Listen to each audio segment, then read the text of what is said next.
think we can get started. Let's do this. Stop sharing my sound so Terry can start sharing her screen when she's ready. But first, welcome everyone to the second speaker session of WeWork Labs Sales Academy. Our topic today is understanding your customer profile. For those of you who are new to us, this event is hosted by WeWork Labs, WeWork's platform for startups and small businesses. And we provide mentoring, discounts, access to a global network, and professional development through virtual programs such as Sales Academy for free to all WeWork members. And you can learn more about us at we.co/labs. A quick note on session logistics today. We'd like to encourage all of you to share any of the questions that might come up through the Q&A function that you can see at the bottom of your Zoom screen. We will leave some time at the end of the session to have Terry answer all of your questions. And now I already gave it away. Today's speaker is Terry Hintz, and she's no stranger to our WeWork Labs community. Some of you might have seen her speak before. She's been a longtime mentor for us, has hosted many successful, popular sales workshops and webinars for us in the past. Terry is one of two co-founders at Trestle Group, and she has over 20 years of experience as a sales leader, mentor, and coach across several companies and industries. Her diverse experience within technology, media, and startup companies has allowed her to work with a wide variety of clients, ranging from startups to Fortune 500 brands. And throughout her career, she has developed her connected selling approach by building and leading high-performance teams to help companies scale their revenues exponentially. And some of those companies include Real Networks, Ask Jeeves, Harpo, the Oprah Winfrey Network, and Silicon Valley startup Brit & Co. Terry, we're so excited to have you back on our virtual WeWork Labs stage. I'll let you take it from here. Thank you. Thank you for that wonderful introduction. You gave away some of my beginning, but I appreciate it because that just saves time for the rest of it. So thank you to everybody for joining us today. And thank you to Stephanie and Chandler for having me here participating. I love coming to talk to salespeople and especially founders and WeWork members, people who maybe don't find themselves typically in sales positions, but having to do sales responsibilities. That's this area that I love. And so I'm here to talk to you about one piece of that. As Stephanie mentioned, I'm Terry Hintz, and I've worked with the WeWork Labs for almost 2 years now. And again, working with founders and startup folks just like yourself, small business owners, things like that. I'll talk a little bit about our connected selling program, but let me just share my screen. Hopefully this works. Okay, so as Stephanie mentioned, I've worked with my partner, Dan, who will be speaking to you guys later on during the Sales Academy about negotiations. So I encourage you to join that. But Dan and I created this connected selling program a few years ago that really focuses on the individual. You know, our training program is different than others because we want to lead with who you are, your authenticity, your ability to build trust, understand perspective, and have meaningful conversations are really those keys to creating successful relationships in business and specifically in sales. Today, I'm going to share with you one element of our connected selling program. And it's thoughts on how you can better understand your customer to help you through that sales process. While we're only touching on this one element today, if you're interested in learning more about our connected selling program, as Stephanie mentioned, I have some other pre-recorded webinars that we've done with WeWork that you are welcome to go back and look at. Or I do one-on-one coaching. I have some clients that I've met through these WeWork webinars and would love to talk to you further about that. So I'll put some contact information at the end, but let's get started.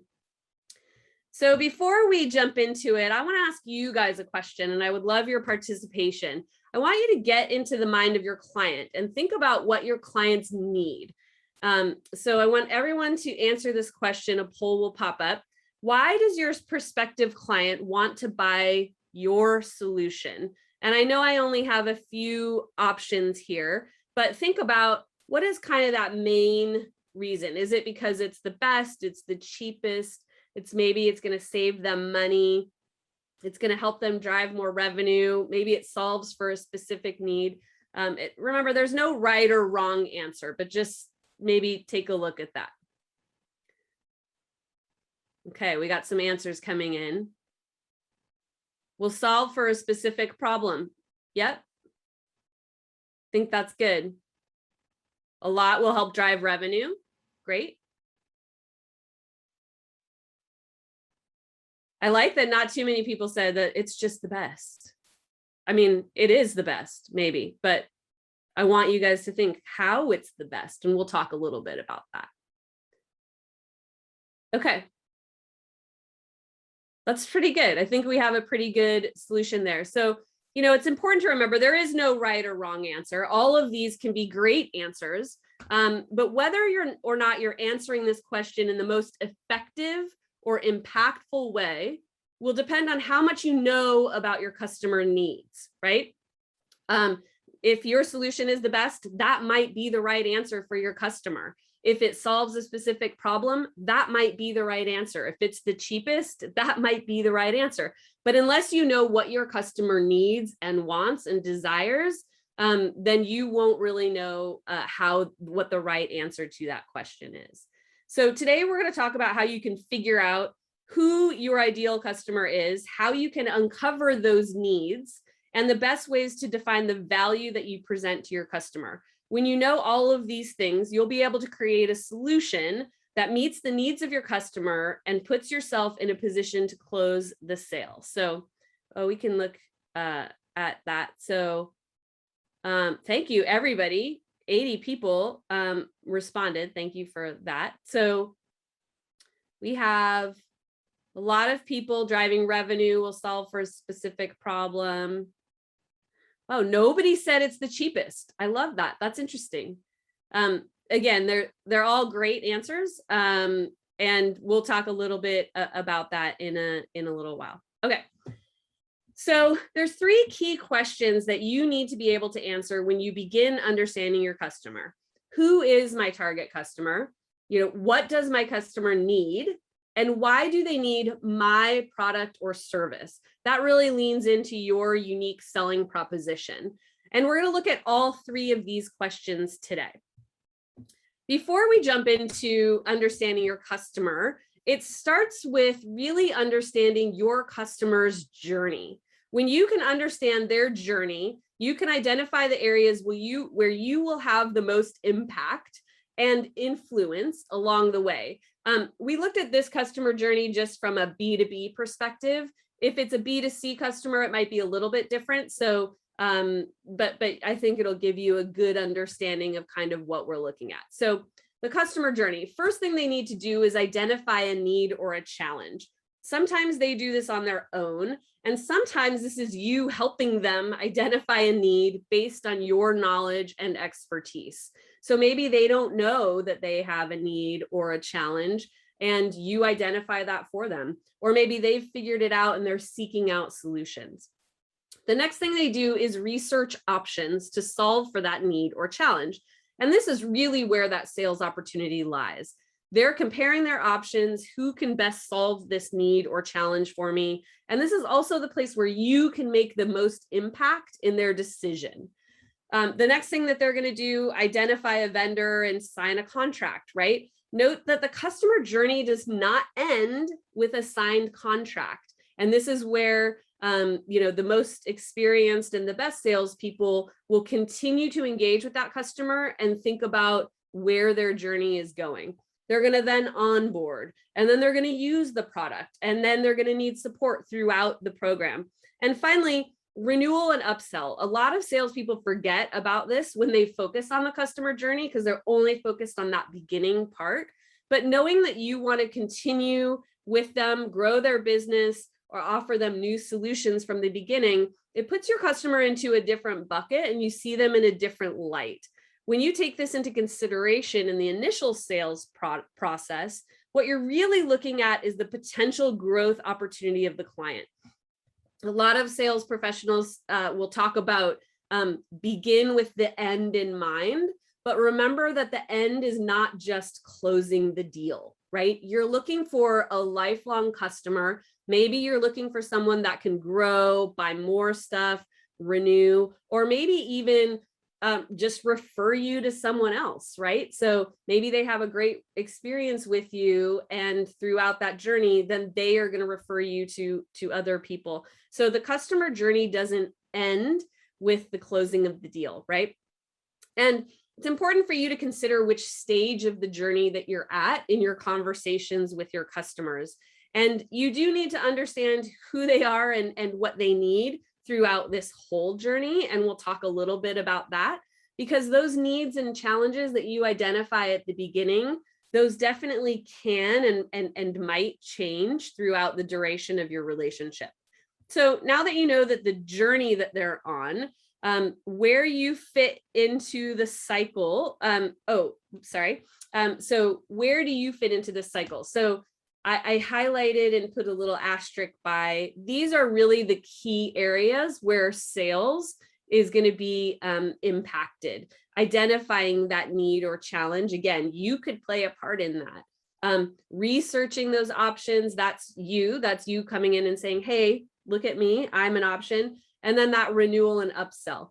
You as a salesperson, or even maybe as a founder, you may be involved in some of these other elements, signing the contract, onboarding, getting them to use the product or support. But really the sales piece of it is coming in these highlighted areas. So now let's figure out how to understand who your potential customer is. So when we ask that question, who is my target customer?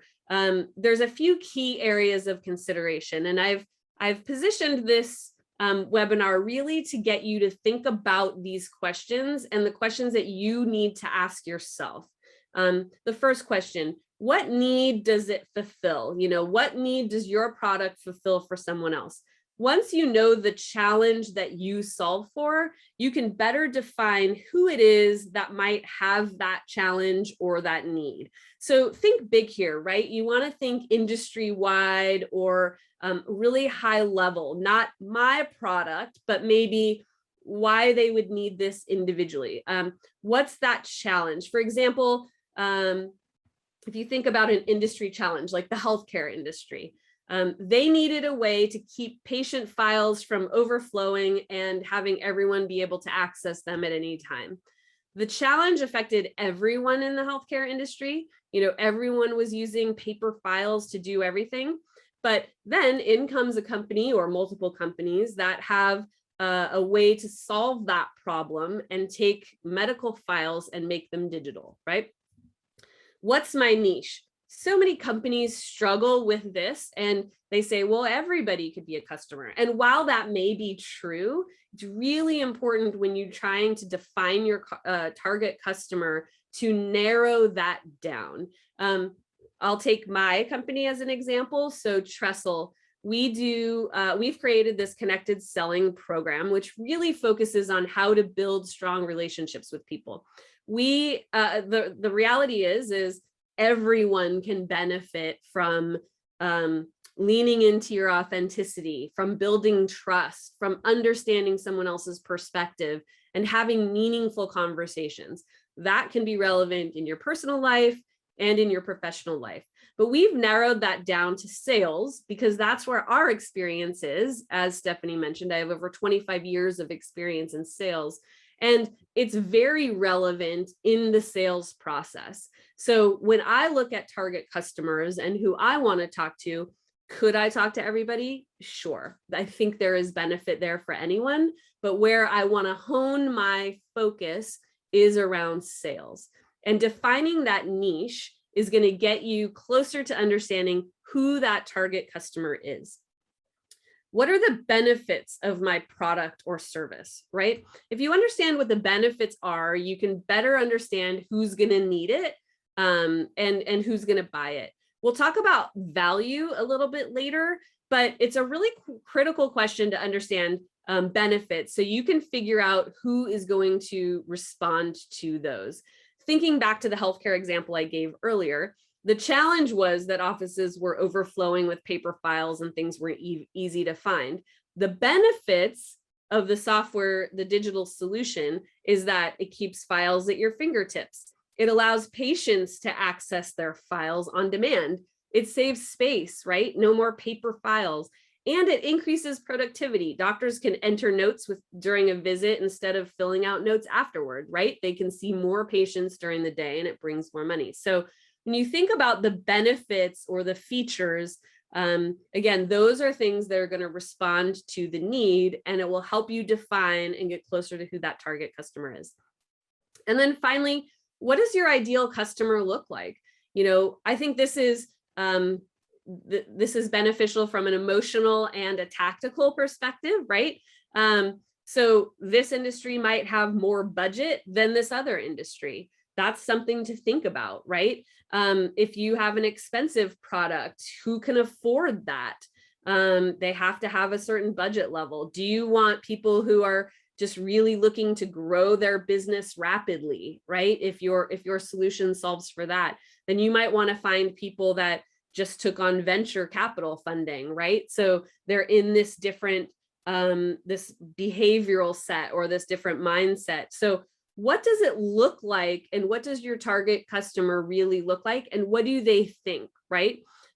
Maybe you are specific, like the healthcare category, and you say, okay, well, I want people who are cutting edge and who will involve and build in a digital solution, kind of cutting edge people. That really narrows, you have the healthcare industry. Yep, that's a target. But then if you can get closer and narrow and say, well, I want people in the healthcare industry that are ready to make change and kind of be cutting edge and take things digital, then you get a little bit of insight into their mindset and the structure of their company, and that's going to help you define who that target audience is. So all of these are questions that you need to ask yourself when you think about who you want to reach out to. So once you know who they are, you want to think about what they need. This goes back a little bit to that question in the beginning, and a lot of you said that your solution really responds to something that they need. So that tells me, hopefully, a lot of you are really thinking about this already. When you define their individual challenge or your need, you can create a solution that responds directly to that. So you can understand the industry challenge, which is, hey, healthcare industry is struggling with all these paper files, but what does that mean to this individual customer, right? So there's two different levels of that. There's this big need, but then why does this matter to this customer that I'm going to call on?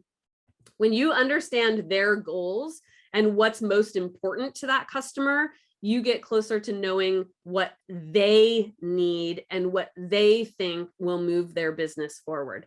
That could be different for each customer within the healthcare category that is thinking about moving their files into a digital space.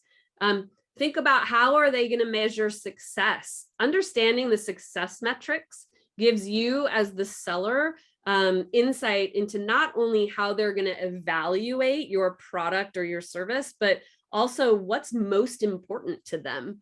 When you know how they are evaluating the success, you really are finding out what matters most to them. And finally, what is their perspective? Perspective is their point of view. It's a way of viewing things that depends on your experience and your personality. When you can dive in and really understand the perspective of your customer, it's going to create a more complete understanding of that situation. It may even open up your understanding and give you insight into, wow, I didn't know people need this, and you can take that and use it with other customers as well. It is going to improve communication and clarity.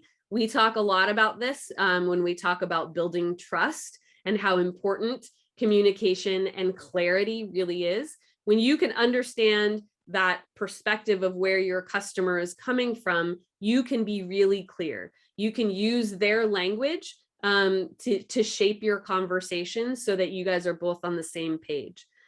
When you understand their perspective, it can build empathy and connection. We know that showing empathy is one of the golden traits of great salespeople. So any opportunity you have to show empathy and build a connection with your customer is important. Considering their perspective and understanding it shows that you understand how they think and how they feel and what they need, right? And it creates this common ground because you're both working from the same place. And ultimately, it allows you to influence people, which is really important in sales because you understand the emotions behind the decision that they're going to make.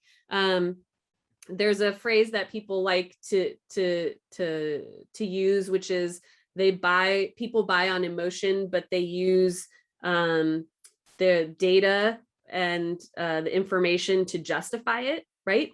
So understanding the emotion behind what they're looking for and what they need is going to help you move that relationship forward. And then finally, it's going to help you create a mutually beneficial solution, right? So you want to create that roadmap. And if you understand where they're coming from and what they need, it's going to get you closer to your end goal, which is, selling and really creating a good customer experience. One of the phrases that I love to think about is, it does not matter what you think. It matters that you understand what they think. Think about that. It doesn't matter what you think they need. It matters that you understand what they think they need. And that really is the key to understanding that perspective and where your customer is coming from. So getting the information that you need is critical, as we just talked about. So how do you do that? Asking effective questions is going to get you the information, which is going to give you the insight, and then create the opportunity to influence. Asking those right questions is key in a sales relationship. And some customers are really an open book and they'll tell you everything. And if you get that, that's amazing. Keep doing what you're doing to try to get that. But a lot of clients, are distrustful of salespeople and they just won't say anything. Understanding how to ask the right questions and really truly listening to the answer, right? We talk about different kinds of listening. We talk about, there's the listening to respond, which is never really helpful, right? Because that's about you and not about them. There's the focused listening, which is you're listening to what they're saying and you're taking it in. That's great. That's what most people do. But then we really push our partners and our clients to do what we call global listening, which is you're listening not only to what they're saying, but the emotion behind it, maybe their tone and inflection and their body language. Maybe you're considering the environment or their perspective.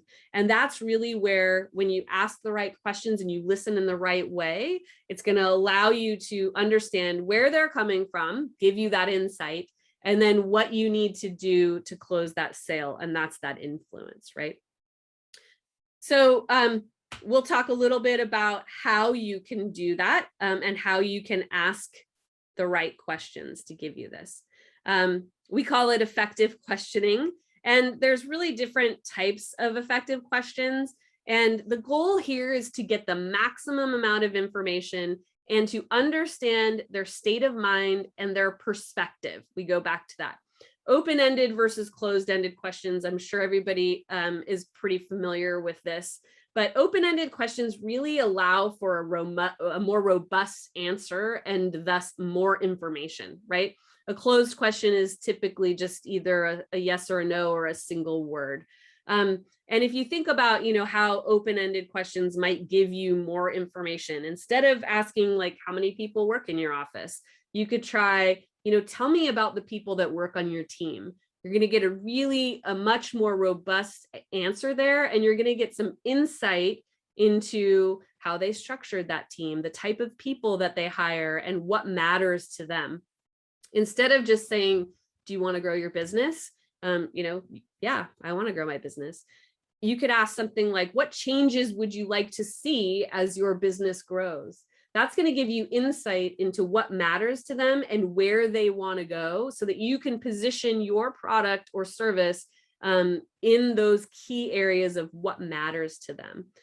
When you shift from a closed question to an open question, it helps you gather more information, gain more clarity, and really understand that perspective.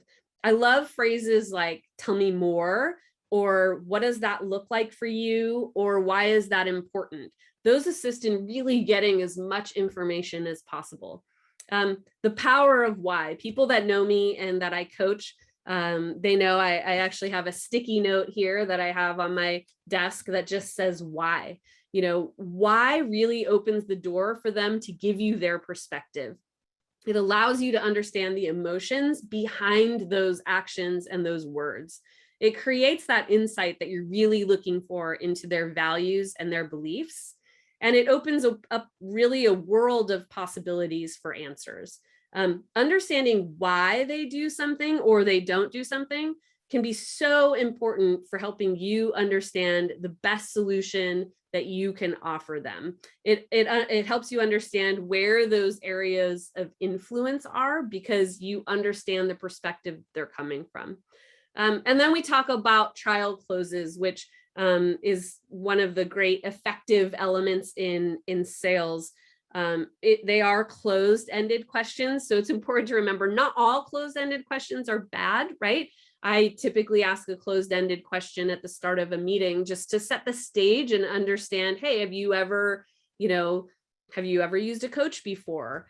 The answer could be yes or no. And then it allows me to just understand where they are in that customer journey.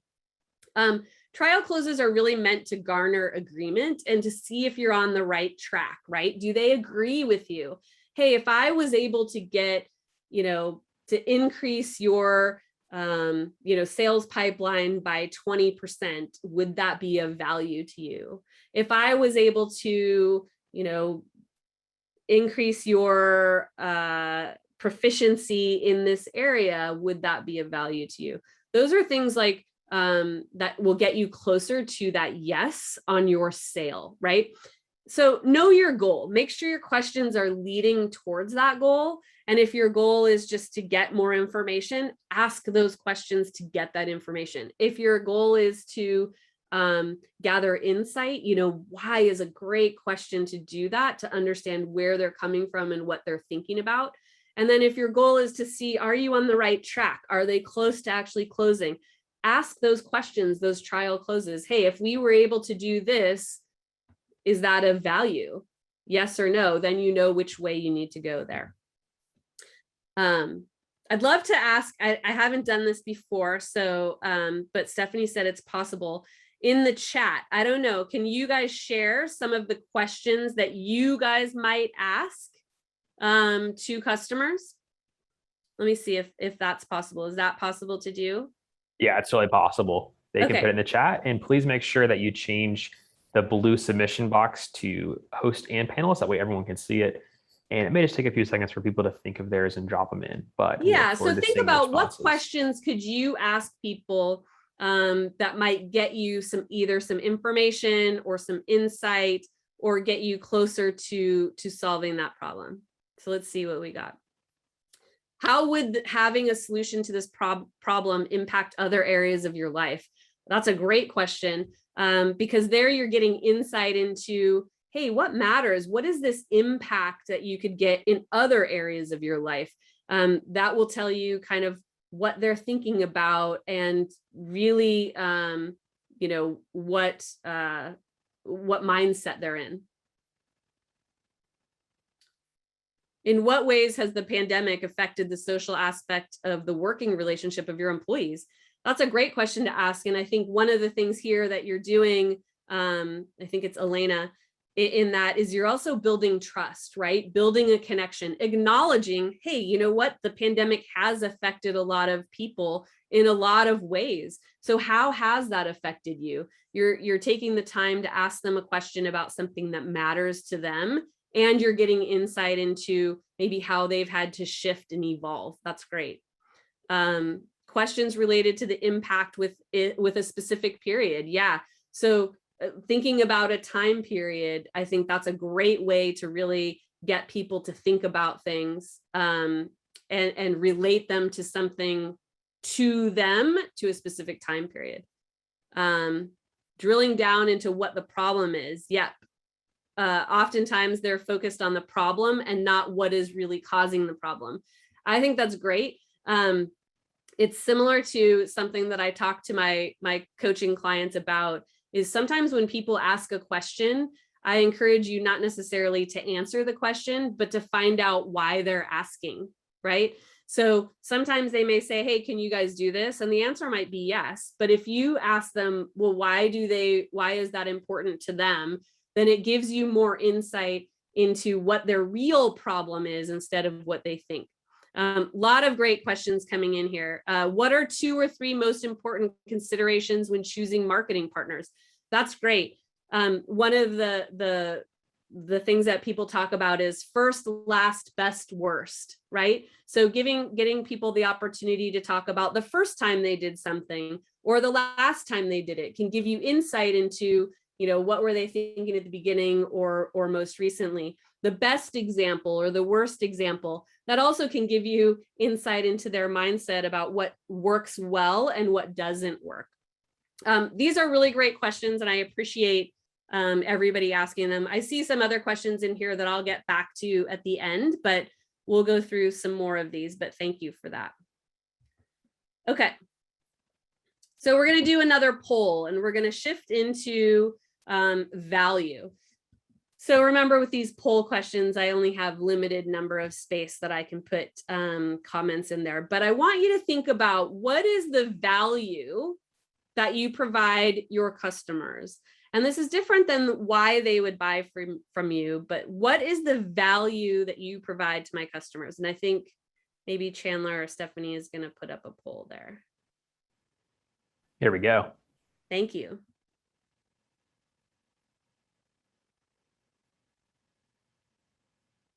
Okay, so we have some stock answers of you save them money, you save them time or resources, you drive revenue, you create happier customers or employees, right? It fixes a problem or it creates new opportunities. Let's see what people are running up against.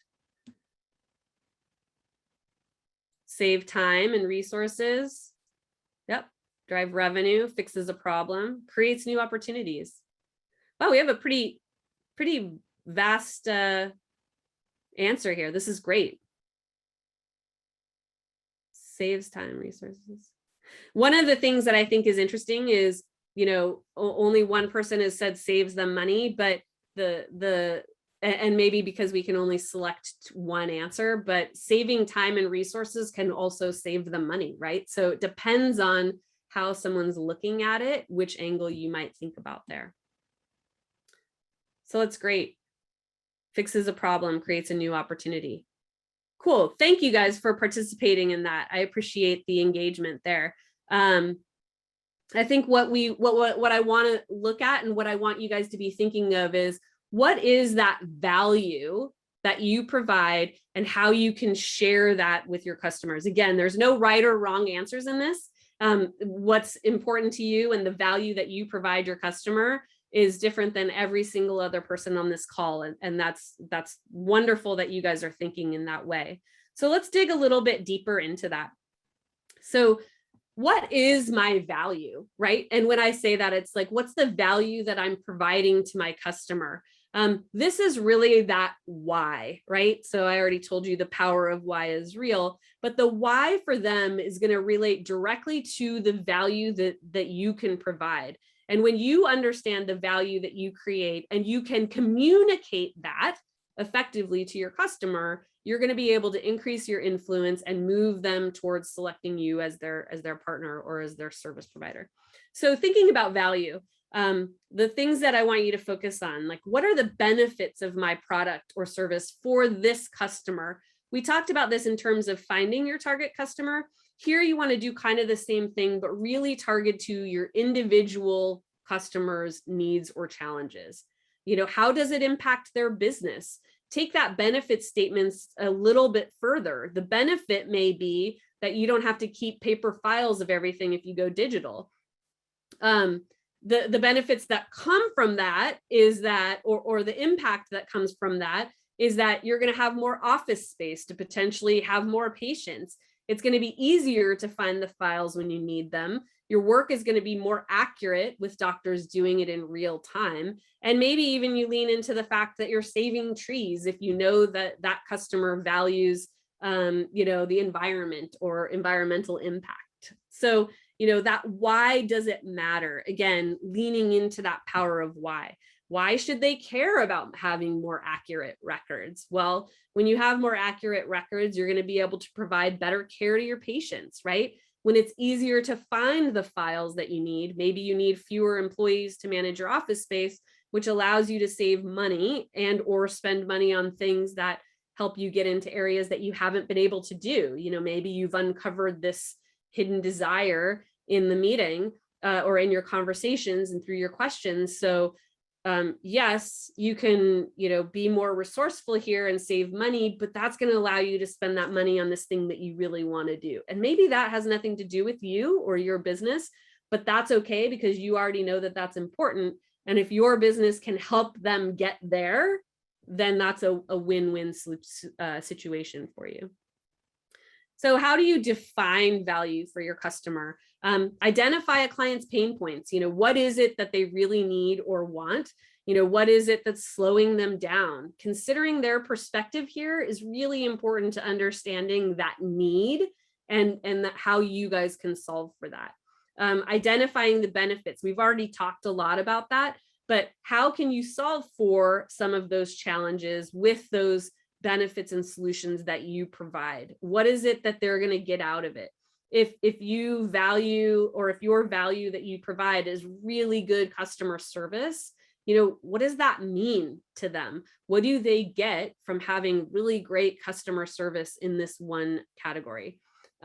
Describe what makes your service valuable. This is something that it's important to identify them, but really being able to share with them what that looks like if they take advantage of your service or your product can move mountains, right? So you don't want to just tell them it's valuable to do this. You want to give them a picture, a story, show them what makes your service valuable to them.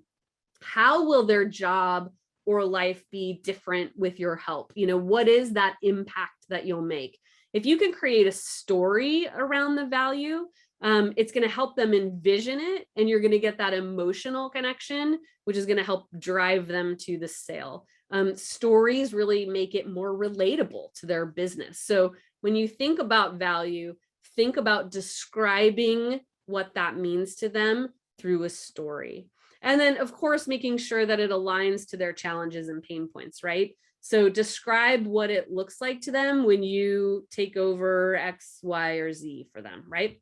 So it's not only important to do this during the sales cycle, but reminding them and describing to them the value throughout that customer journey. If you remember, we looked at that in the beginning. It's not just when you're trying to sell your product. It's when they're using your product. It's when you're reviewing it and making sure that it's still aligned. The customer journey does not end with the close of the deal, right? So remembering to continue to look at and define value and communicate value to your customer is going to help you build that strong relationship with them. So that second part of that sales journey, really demonstrating that value, is going to move you towards the upsell or the renewal. Doing some of this and demonstrating this value, if you have this available during the beginning process, maybe you're talking about it in terms of other customers or similar customers, and you can share that value with them. It's really important to do that so that they can see it. Remember, we talk about story and telling a story and making them visualize it. So doing that throughout that customer journey is really important. You can highlight results, right? Make sure that those results are aligned with the expectations that you set or that you talked about in the beginning. Again, you might talk about this in context of another client. Well, another client with a similar challenge as you was able to use this product and see XYZ, right? Emphasize your commitment. We talk about commitment with regards to building trust and how important that is. When you show that you're committed beyond just closing the deal, through that support, through that whole customer journey, that's going to build that relationship with your customer. It's not one and done. So sharing with them how you will be committed throughout the program is going to tee you up perfectly for that upsell, which, remember, is another key area you want to focus on when thinking about your customer's journey. Ask for feedback. I love this, and so many people, not enough people do it, is just asking them what they think about what's going on. You know, how is it working for them? Everyone wants their opinion heard. And this also will allow you to make sure that you're meeting the targets that you highlighted in the beginning, right? How do you feel it's going? Are these still your goals? You know, how do you feel about the challenges that we talked about when we initially started talking? Are they still the same challenges that you have? This is going to allow you, when you know this, you're going to be able to offer those new services and solutions. And, you know, we have on here understanding your competition. I think it's important to understand your competition, but remember that you want to do something that sets you apart, right? So if your competition is doing it, that shouldn't be your focus to also do it. You want to do something that they're not doing. What is it that sets you apart from other people, and what is the value that you can provide that no one else is providing? And that's where it's important to understand your competition. So all of these questions and answers that we went through are really going to be there to help you fully understand your customer and the position that they are in as you move closer to that sale. All of it really is about efficiency. The more you know about your customer, the more opportunity you're going to have to influence them and provide a solution that meets their needs that they can't say no to. After you've defined who your customer is and started thinking about what matters to them, you can build the sales messaging and a sales strategy. This is a really basic form of messaging I just wanted to leave you guys with that I use, and I would love for you to all think about as you're talking to your potential customers. Why buy? Well, the key ones: why buy from us, and why buy now? So why buy? What does that mean? That really is that overarching challenge or need that you identified in the beginning. So again, this has nothing to do with you, everything to do with your customer. Why, you know, hey, the healthcare industry is adapting and evolving. You know, it's important to get with the times and be able to access data on a quick basis. It's important to be efficient. It's important to be real time. Because that's what's going on in this industry. That has nothing to do with me or my offering. Then you can go into why buy from us. This is how you or your business can help that customer solve that problem or find a solution for their challenge. Why are you uniquely positioned to help them with that challenge?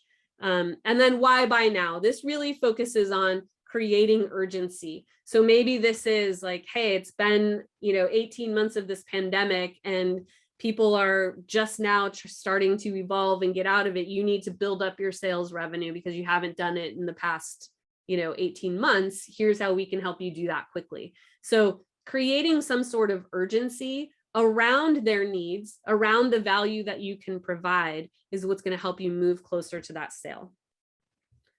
So what are the key takeaways from today? It's important to really understand who is your target customer. You want to understand the challenge and the need that you solve for.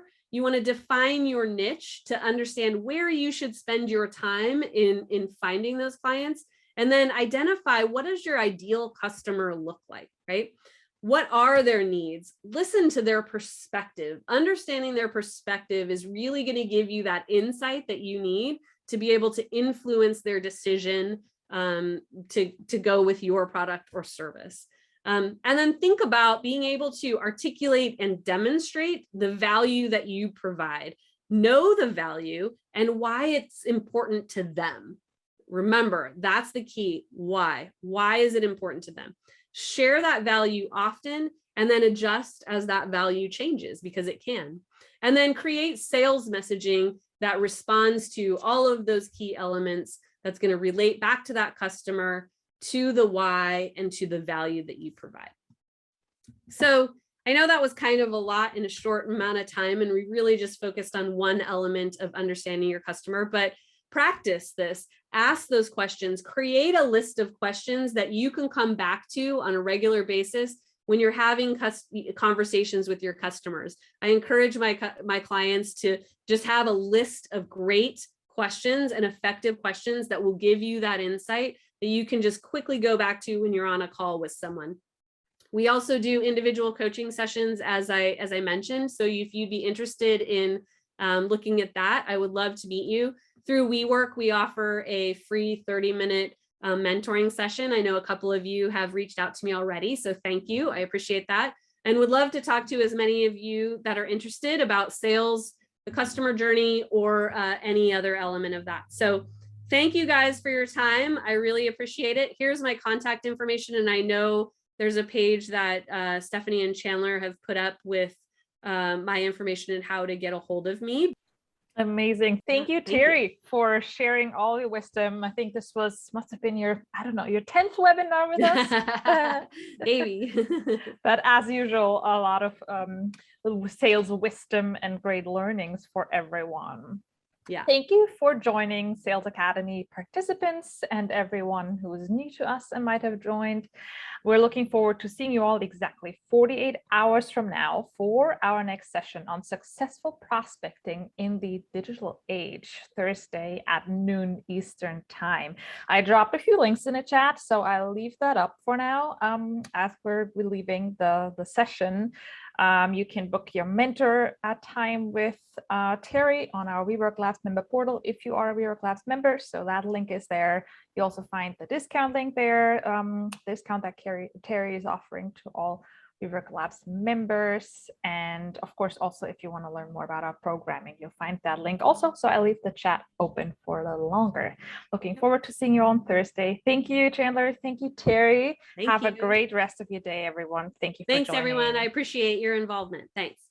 Bye. Bye-bye.